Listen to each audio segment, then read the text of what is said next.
You can find them on Twitter, you can find them on the gram. After listening to their podcast, you'll be sitting there like, damn, taking their teaching from one level to the next, reaching up to Canada and down to Mexico. So I've seen a lot. I mean, I've seen a lot of people using it for teachers to create content for their classroom, or honestly, I mean, to share out to the world. I mean, there are some unbelievable books.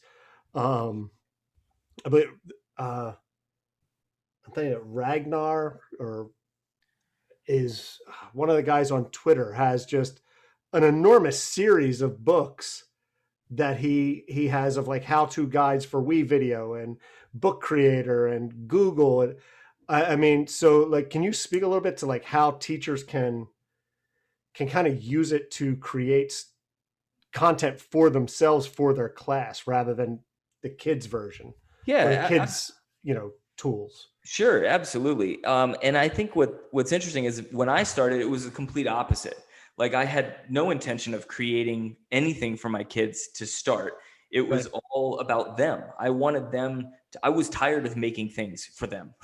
Right. That Okay. they appreciate, right? Like it was like, I found all these really cool writing prompts and you hated them. Like, I try to be happy and you hate me. And so I was like, so I didn't want to make anything for them, right? So I took the opposite. Like I was like, you're going to make the stuff. You're going to publish it online. And when everybody hates your stuff, now you'll know what it feels like. Like that kind of thing. And it changed their lives, right? Because when somebody other than the teacher got to read their stuff, it made a huge difference. 100%. But like, I think back now, and if I was, if I was still in the classroom or still as a tech integrator, I would be using Book Creator all the time to create things. And you're so right. There's so many things out there that people are making that are amazing. I'm working with a school right now that's making bilingual books for their parents who come into the district and they say, you know what, they don't speak any English, so they have a tough time adjusting to coming into the school. So we're going to make a book in Spanish for them, or in Chinese, or in whatever language they need to really help them get used to the school and really understand where things are and what the processes are. Lots of foreign language teachers making bilingual books, which I think is awesome, because like when I was in Spanish, the only thing I think I remember from Spanish is like how to ask where the bathroom is. Right. But if I had a teacher who would have made a book that was Spanish on one side, English on the other, I would have made those connections. It would have been a lot easier than just staring at a Spanish book trying to figure out what these words meant. Right, or memorizing vocabulary. Yeah, I mean, I've had friends who are taking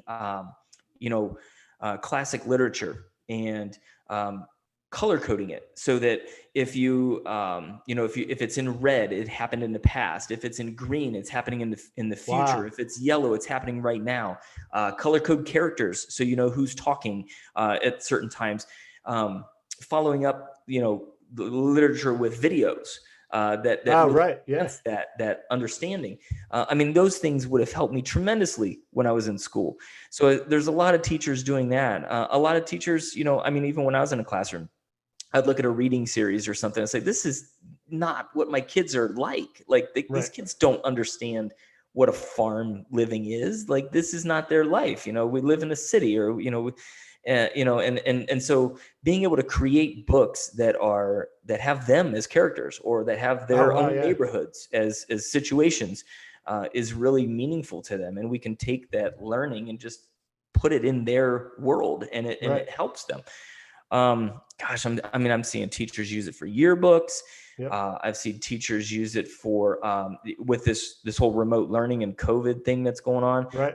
I've seen teachers use it as their actual lessons. So teachers are making books that, on Sunday night, they send out a link to the parents and say, have your kid log into Book Creator. I've got this week's lesson. And so they're basically turning Book Creator into like an interactive workbook for the week.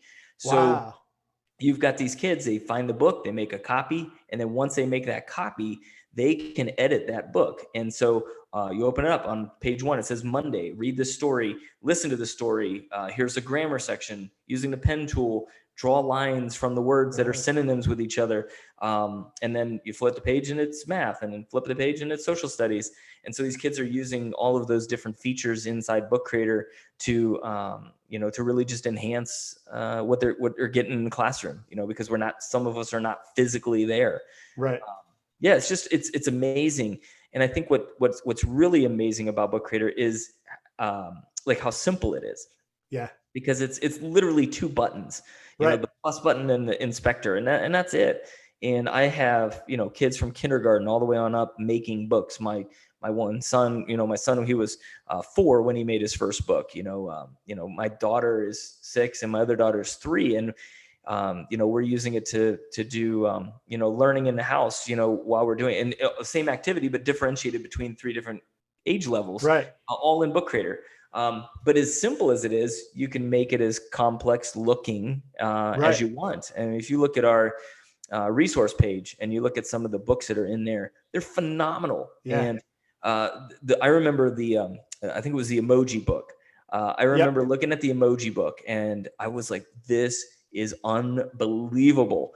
And I remember then texting our marketing guy, Dan Kemp, and I was like, how did Gavin, like one of our, designers, I was like, how did he make this? I was like, this is like, we can't put this out there. Like, there's no way he made that in Book Creator and Dan's like, oh, he did. And so like, I got on there and started talking to Gavin, and I was like, well, how did you get that? Like, I don't understand. He's like, oh, I just used the pen tool and I just made it really tiny. And I replicated that line 12,000 times to make a border or something, and I was like, so like that whole book was made in Book Creator, which is great. Like, I believe it, but I was just like, how do you do that? Yeah. So I'm just amazed at what people can do, teachers and students can do with something that's so simple, but super, super powerful. Thanks for listening to the Teacher Nerds podcast. Keep up with every new episode by subscribing on Apple Podcast, Spotify, Google Podcast, Anchor, or anywhere you listen. Remember to visit teachernerds.com, and that's nerds with a Z. Follow us on Twitter @TeacherNerds and on Instagram @TeacherNerdsPodcast. And thank you for being one of the Teacher Nerds.